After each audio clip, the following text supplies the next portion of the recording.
Hello everyone. Today we are going to take a look at Nature of the Linguistic Sign by Ferdinand de Saussure. Ferdinand de Saussure was a Swiss linguist who lived between 1857 and 1913. What is linguistics? Linguistics, as we know, is a scientific study of language. It studies the various manifestations of human speech and is concerned with the history of languages and with the social or cultural influences that shape the development of language. Saussure is credited with the most important work, Cours de linguistique générale, 1916, which is translated as Course in General Linguistics. This work was not written by him, but after his death, his students' lecture notes were compiled and edited by Charles Bailey and Albert Cheget, and we have this work here. Alright, so this was a posthumous work which is attributed to Saussure. What does this book discuss? This book discusses synchronic and diachronic study of language, langue and parole, syntagmatic and paradigmatic relationships in language, and signifier and signified. In the essay that we are going to deal with, we'll be taking a look at the last one, that is signifier and signified. What is language? Language is a system of signs that evolves from the activity of speech. Now, what is a sign? So suppose I say a word tree. There are a few sounds, that is, if you take a look at the sound t, r, e, it's a combination of these three sounds that gives the word tree, and it creates a concept in your mind and something in your mind, right? That concept. So the concept and the sound image together, that is the combination of the concept and the sound image, is called a sign. So Saussure called the sign as a two-sided linguistic sign. Now, I've mentioned the sound image. Does it simply refer to the sound, that is the t, r, e, that is there? That is, does it mean the physical material sound alone? No. He says that it is the psychological imprint of that sound. That is, when I say the word tree, you have an image of the tree within your mind. So even if that sound is not produced outside, that is, it's not said out aloud, you try telling twinkle, twinkle, little stars, closing your eyes, you can still see the twinkling stars within your mind, right? So it's the psychological imprint of that sound that you find there. This is pictorially represented like this. That is, sign is equal to concept by the sound image. That is, it's a whole. Now, he changed the words concept and sound image later on to signifier and signified. That is, the concept is what is signified and the sound image is a signifier. Let's take a look at an example. Now, the signifier here is the physical existence. That is, it might be the word, the sound like apple. It might be the word that you see. It might be an image that you see. And the signified is the mental concept. So it can mean anything ranging from a fruit to being a teacher's pet or the famous computer, or it might refer to the temptation, that is the forbidden fruit. It might refer to freshness, or it might simply even refer to the fruit. Now, this essay deals with two important things. That is, he says that the linguistic sign is governed by two basic principles. One is that the sign is arbitrary in nature and that the signifier has a linear nature.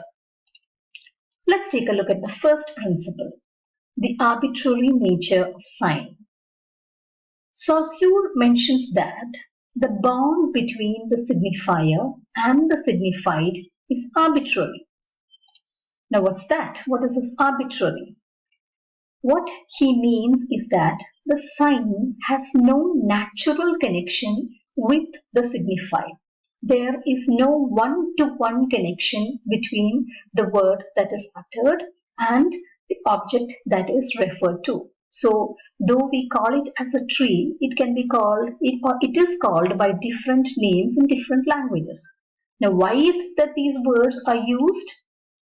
Well, there is no answer. That is, it is arbitrary. So, the first principle that he tells is that the nature of sign is arbitrary. That is, there is no one-to-one relationship between the sign and the signified. Let's take a look at an example. Now, this is the image of an horse. Okay? In Malayalam, we call it as kudira. In Hindi, as goda. In Tamil, kudire. Alright? In German, Pferd. In French, cheval. Japanese, uma. Ashwa in Sanskrit, and horse in English. Now, why do we call the same animal by different names in different languages? Well, there's no answer to that. And that is what is meant by the arbitrary nature of sign. Now arises another question. So can I call a horse by any name that I wish to? No.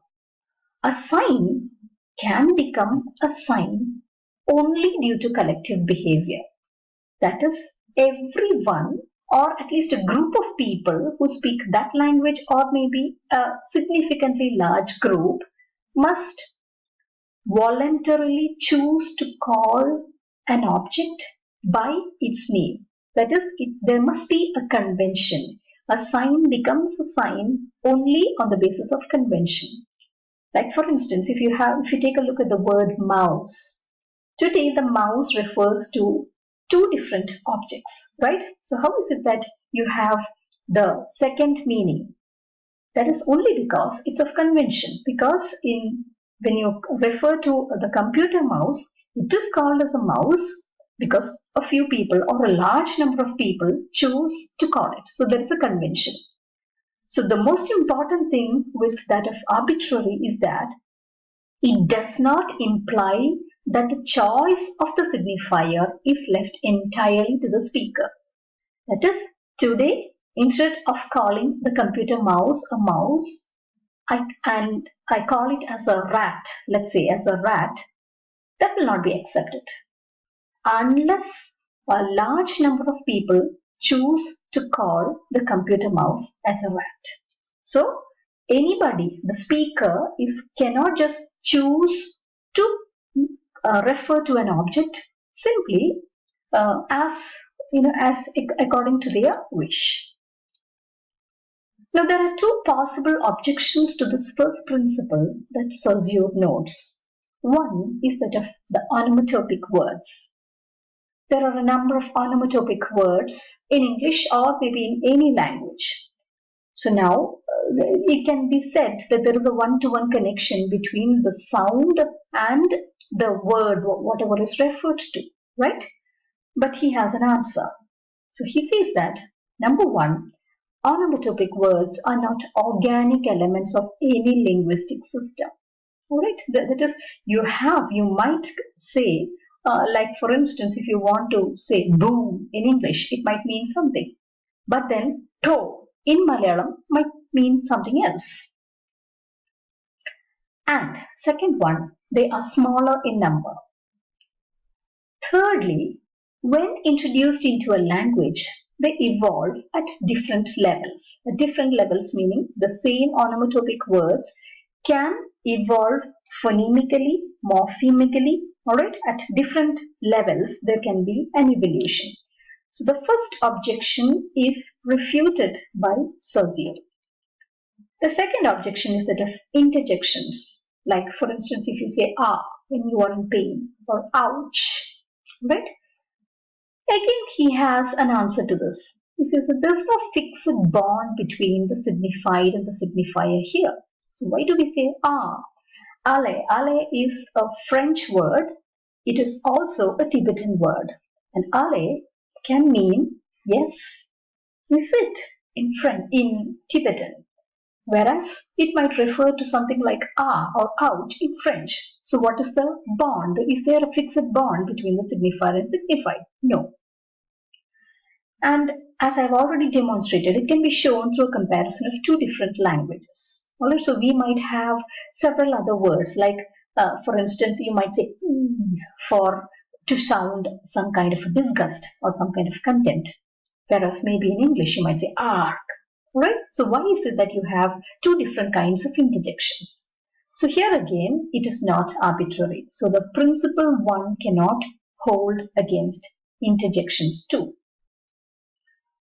Now we move on to the second principle, that is the linear nature of the signifier. Any signifier is auditory.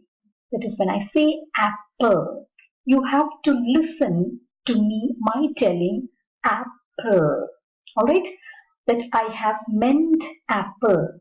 Alright, I have not meant anything else. I did not mean application. I have stopped at apple. Right? So it represents a span, a time in which this word evolves. It's auditory. So when we talk about the linear nature of the signifier, it represents a span, and the span is measurable in a single dimension. That is, it is a line. It is linear. So the signifier is linear. This is the second principle that he gives. So since now let's take a look at written words. Now written words are visual representation of the spoken words. That is, if I write A-P-P-L-E, it is a visual representation of apple. So they also represent a span and it evolves in a line. So even the visual representation of the spoken words are linear. Right, so the linear, when he talks of second principle, the linear nature of the signifier, what he means is that the signifier is linear in nature, and it also includes the visual representation of the spoken words. That is, when you make use of alphabets to represent the spoken words. In contrast, if you take a look at visual signs, alright, we'll take a look at an example. When we take a look at visual signs, they can be perceived simultaneously. That is, they are not linear. Let's take an example, right? I have chosen to show the color red here. Onto the left side, I have noted the positive meanings of the color red, and onto the right side, the negative meanings that are associated with the color red. Now this is a visual symbol, right? Now it can simultaneously, it does not simply mean red, it does not mean a red circle, it can mean a lot of things, okay? Willpower, warmth, energy, power, danger, alert, war, lust, it can mean a lot of things. So visual symbols, that is, what we have to note is that visual signs can be perceived simultaneously, whereas the visual representation of the spoken words, especially when we are writing, making use of alphabets, or maybe even the phonetic transcription of the spoken words, they are linear. So this is the second principle, that the signifier has a linear nature. That's all about the nature of the linguistic sign. Thank you.